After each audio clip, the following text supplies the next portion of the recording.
दोन बहिणींची गोष्ट. पौर्णिमा आणि अमावास्या. एक राजा होता. त्याला 2 मुली व 1 मुलगा होता. एका मुलीचे नाव होते अमावस्या, तर दुसऱ्या मुलीचे नाव होते पौर्णिमा.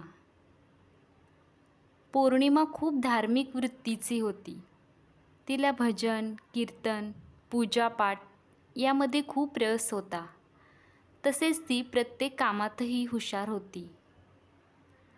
परंतु जी अमावस्या होती ती कधीही भगवंताचे नाम घेत नसेल, तसेच कधी मंदिरातही जात नसेल.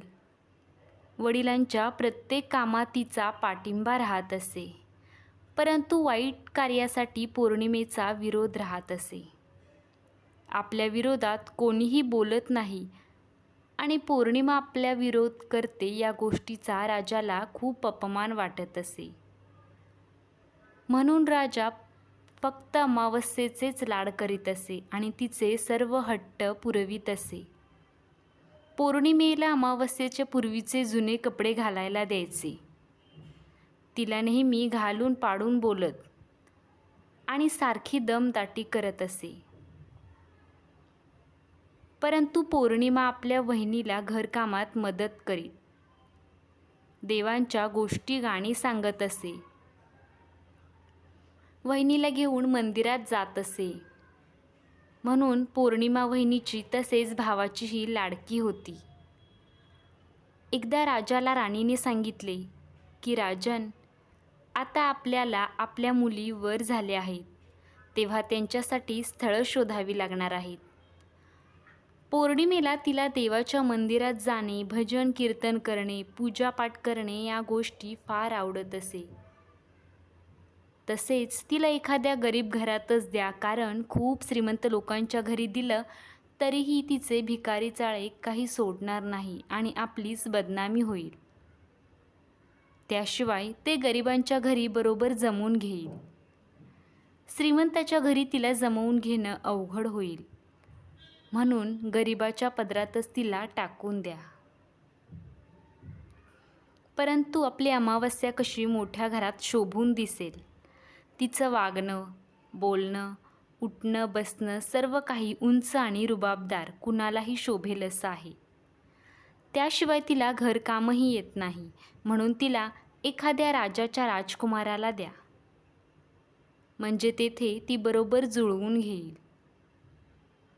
राजाने आपल्या पत्नीचे म्हणणे ऐकले आणि मुलींसाठी स्थळ शोधण्यासाठी निघाला. पौर्णिमेसाठी त्याने एका झोपडीत राहणाऱ्या गरीब व्यक्तीची निवड केली. तर अमावस्यासाठी त्याच गावातील राजाचा मुलगा त्याने निवडला. दोघींच्या लग्नाची बोलणी करून राजा घरी परतला आणि राणीला सर्व हकीकत सांगितली. राणी खूप खुश झाली. थोड्या दिवसातच दोन्ही मुलींचा विवाह एकाच मांडपात थाटामाटात पार पडणार. पाठवणीच्या वेळी अमावस्येला तिच्या आई-वडिलांची खूप धनसंपत्ती दिली. खूप पैसा अडका, उंची कपडे दिले. परंतु पौर्णिमेला काहीही दिलं नाही आणि सांगितलं की तू खूप देवदेव करतेस ना, तर पाहू तुझा देव तुला काय देतो ते. इतके दिवस येथे आरामात होतीस, आता सासरी गेली की कळेल, नुसतं देव देव करून काहीही होत नाही, असे म्हणून दोघींची पाठवणी करण्यात आली. येथे अमावस्या अगदी सुखात, ऐश्वर्यात आणि वैभवात होती. त्याच्या हाताखाली 8-10 नोकर होते. फक्त तिनं काही इशारा केला की ते लगेचच काम पूर्ण होत असे. परंतु इकडं पौर्णिमेच्या घरात 18 विश्व दारिद्र्य नांदत होतं. एक वेळ खाल्लं तर दुसऱ्या वेळी खाण्याची चिंता लागत असे. दिवस रात्र कष्ट करून दोघे पती पत्नी कसे तरी दिवस ढकलत होते. त्यातच 7-8 वर्ष निघून गेली. आता अमावस्येला आणि पौर्णिमेला दोघींनाही 2-2 मुले होती. इतक्या वर्षानंतरही पौर्णिमेच्या परिस्थितीत काहीही बदल झाला नव्हता. त्यात आई-वडीलही गेले. तसाही तिचा आई-वडिलांचा कोणताही आधार तिला नव्हता. एकदा अमावस्येने तिच्या पतीच्या इच्छेखातर घरात मोठी पूजा ठेवली होती. तिने संपूर्ण गावाला आमंत्रण दिलं आणि तिची सख्खी बहीण गावात असून तिला बोलवलं नाही. ती गरीब आहे आणि ती आली तर माझी मान खाली जाईल असं तिला वाटलं. परंतु पौर्णिमेला देवाधर्माची फार आवड. त्यातल्या त्यात संपूर्ण गाव अमावस्येच्या घरी जाऊ लागला. पौर्णिमा बाहेरच बसलेली होती. तिच्या शेजारच्या स्त्रीनं विचारलं की तू आज पूजेला येत नाहीस का? तुझ्या सख्या बहिणीकडे पूजा आहे. तू तर प्रत्येक ठिकाणी पूजेसाठी हजर असतेस, मग इथं तर तुला यावंच लागेल. पौर्णिमेने विचार केला की ती मोठी पूजा, तिची तयारी यात बहीण मला बोलवायची विसरली असेल, किंवा तिला वाटलं असेल बहीण आहे तर तिला कशाला आमंत्रण द्यायचं, तर आपणही कशाला मानपान घेत बसायचं. तसं तर देवाचं काम आहे, गेल्याने आपल्याला कमीपणा थोडाच येणार आहे. असा विचार करून ती आपल्या पतीला आणि मुलांना घेऊन अमावास्येच्या घरी गेली. अमावास्येने तिला पाहिलं, परंतु तिच्याकडं लक्ष दिलं नाही. एका नोकराकडून तिला निरोप पाठवला की तुला बोलवले नाही तर तू निर्लज्जासारखी का आली आहेस? आली आहेस तर गुपचूप एका कोपऱ्यात बसून राहा. घरात इकडं तिकडं पाहू नकोस, नाहीतर माझ्या ऐश्वर्याला, माझ्या वैभवाला तुझी नजर लागेल. नोकराने तो निरोप दिला. पौर्णिमेला हे सर्व ऐकून फार वाईट वाटलं, परंतु ती काहीच बोलली नाही. तिने तिच्या नशिबाला दोष दिला. ती भगवंतांना म्हणाली, देवा, मी तुमची इतकी पूजा केली, आराधना केली, याची मला हेच फळ मिळत आहे का? माझी परिस्थिती कधी सुधारणार नाही का? किती दिवस मी हे भोग भोगणार आहे? उद्यापन संपले, सर्वांनी प्रसाद खाल्ला. अमावास्येने मुद्दा पौर्णिमेला प्रसाद दिला नाही. ती तशीच निघाली. तिला खूप वाईट वाटलं. तिचा पती व मुलंही प्रसाद न खाताच निघाले. वाटेत तिला वाटले की आता घरी जाऊन मुलं विचारतील की मावशीनं काय दिलं, तर त्यांना काय सांगावं. म्हणून तिने आपल्या पतीला व मुलांना सांगितले की मी खूप दिवसांपासून माझ्या माहेरी गेले नाही, म्हणून आज मी माझ्या माहेरी जाते व उद्या लगेचच परतून येते. असे म्हणून अर्ध्या रस्त्यातून ती माहेरच्या रस्त्याला लागली. रस्त्याने जाता जाता तिला एक तुळस दिसली. ती तुळस, तिथे एक खूप म्हातारी बाई बसलेली होती. तिनं पौर्णिमेला आवाज दिला आणि सांगितलं की पोरी, अगं हे तुळशीचं वृंदावन खूप खराब झालं आहे आणि ही तुळस वाळत आहे. जरा तेवढं वृंदावन स्वच्छ करून तुळशीला पाणी घातलं तर खूप चांगलं होईल. माझ्याने आता इतकी उठावत होत नाही, म्हणून मी तुला सांगते आहे. पौर्णिमाने लगेचच ते संपूर्ण वृंदावन स्वच्छ केले, धुवून टाकले आणि तुळशीला पाणी टाकले. सर्व परिसर स्वच्छ केला आणि ती जाण्यास निघाली. तर म्हातारीने विचारले, कुठं निघाली आहेस? ती म्हणाली, मी माझ्या माहेरी निघाली आहे आणि उद्या लगेचच मी परत येणार आहे. म्हातारीने पौर्णिमेला सांगितलं की ज्यावेळी परत जाशील त्यावेळी तू मला भेटून जा. तेव्हा पौर्णिमा हो म्हणाली आणि पुढे निघाली. तर तिला तिथं एक महादेवांचं मंदिर दिसलं. तिथे खूप वृद्ध म्हातारा बसलेला होता. त्या म्हाताऱ्याच्या दाढी मिशा वाढलेल्या होत्या.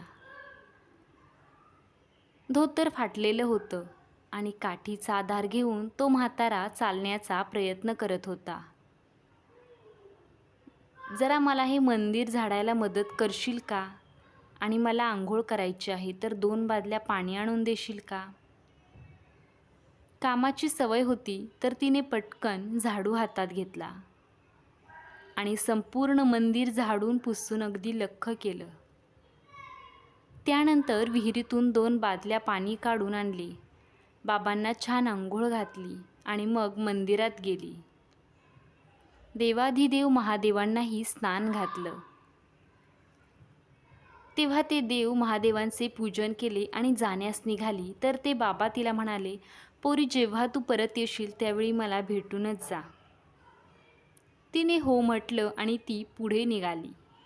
पुढे जाताना एक कालिका देवीचं मंदिर लागलं आणि तिथंही एक स्त्री बसलेली होती.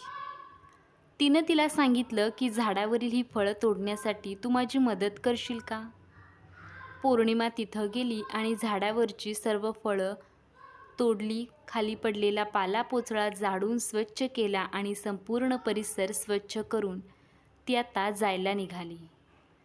तर ती स्त्री म्हणाली, तू जेव्हा कधी परत येशील तेव्हा मला भेटून जा. पौर्णिमेनं तिलाही हो म्हणून सांगितलं आणि ती निघाली. पुढं एक नदी आडवी आली आणि नदीच्या पलीकडं तिचं माहेर होतं. आता काय करावे असा विचार करत असताना तिथं तिला एक म्हातारी दिसली. शांतपणे तिथं बसलेली होती ती. दुसरं कोणीच तिथं नव्हतं. साक्षात गंगा होती. म्हातारीकडे गेली आणि तिला विचारलं, आजी, तुम्ही इथे अशा का बसल्या आहात?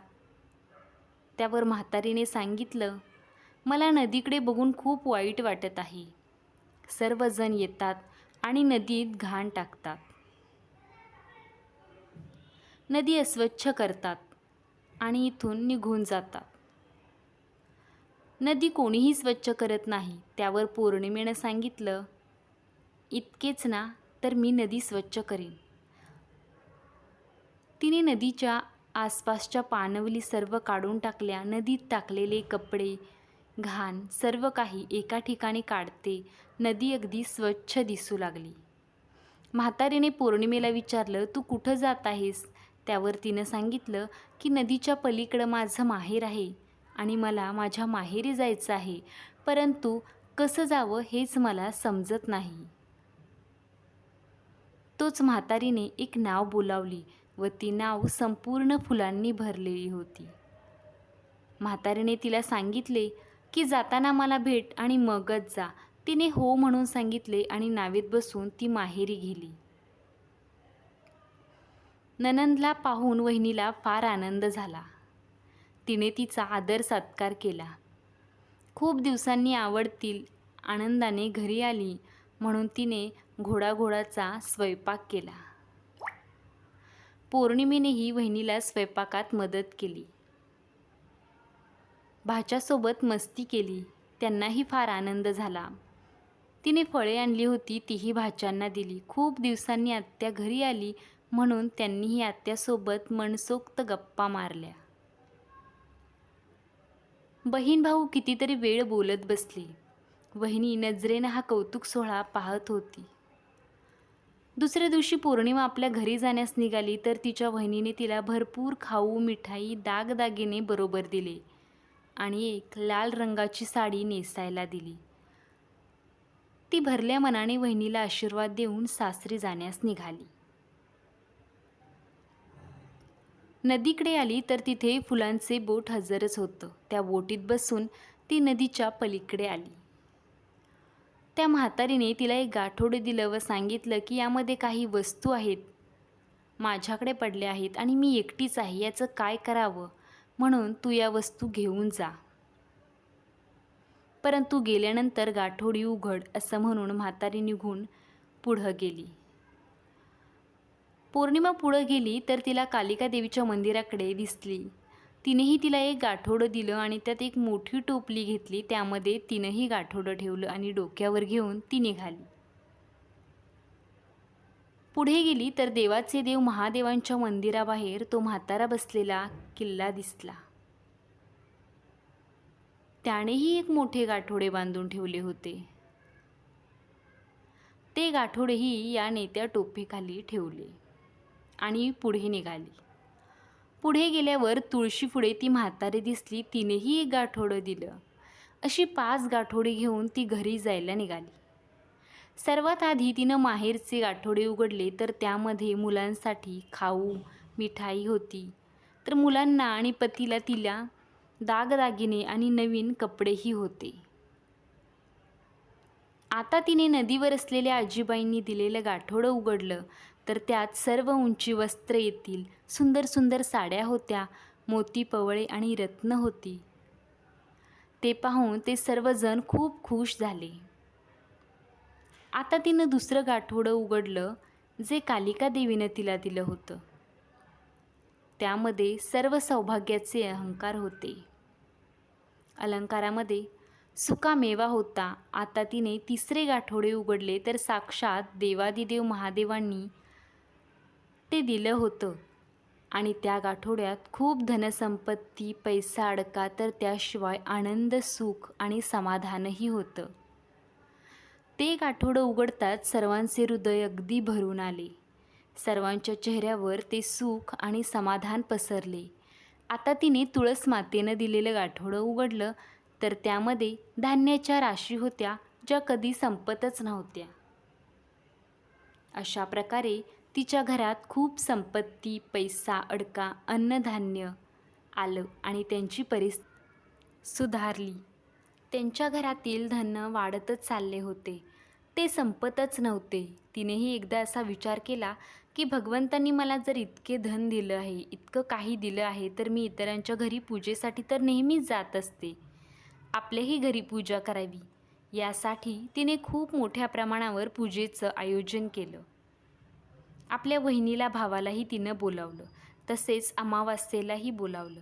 अमावस्या आली आणि हे सर्व वैभव पाहून आव्हान झालं. पूजेनंतर खूप मोठा प्रसादाचा कार्यक्रम झाला आणि त्यानंतर सर्वांना एक एक मूठभर रत्न, मोती, पोळे दिले गेले. अमावस्याला हे पाहून खूपच आश्चर्य वाटले. तिने पौर्णिमेला सांगितले की हे सर्व काय आहे आणि तू इतकं सगळं कुठून मिळवलं आहेस?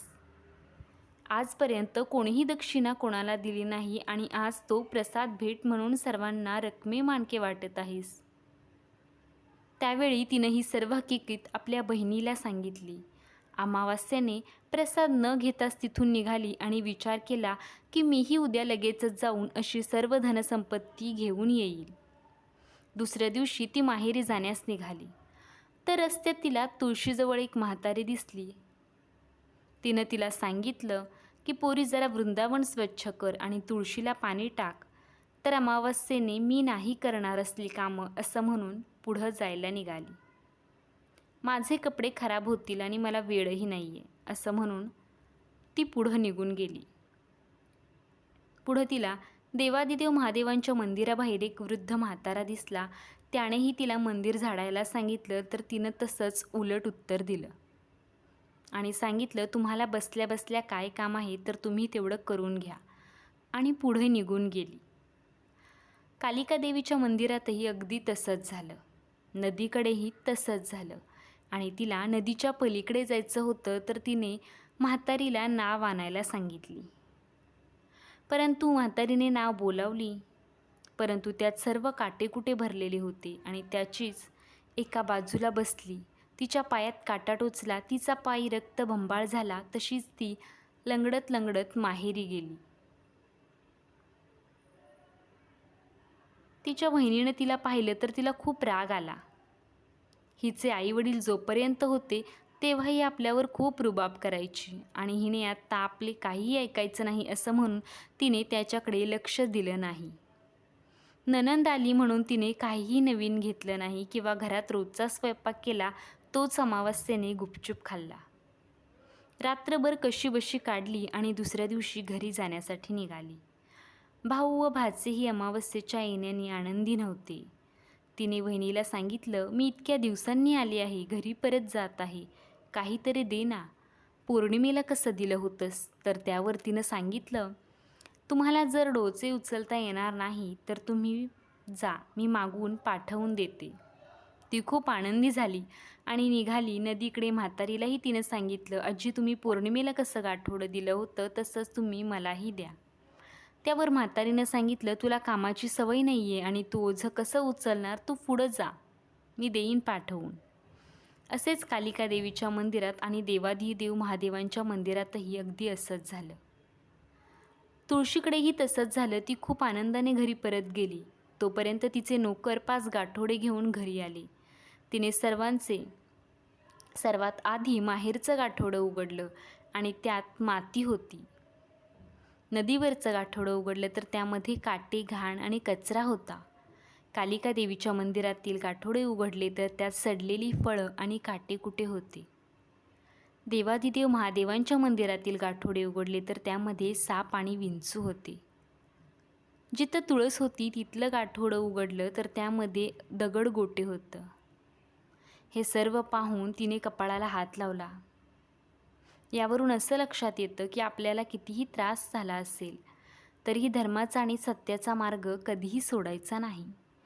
जे धर्माच्या आणि सत्याच्या मार्गावरून चालतात देव त्यांचीच परीक्षा पाहतात, परंतु त्यांना शेवटी त्याचे गोड फळ मिळते.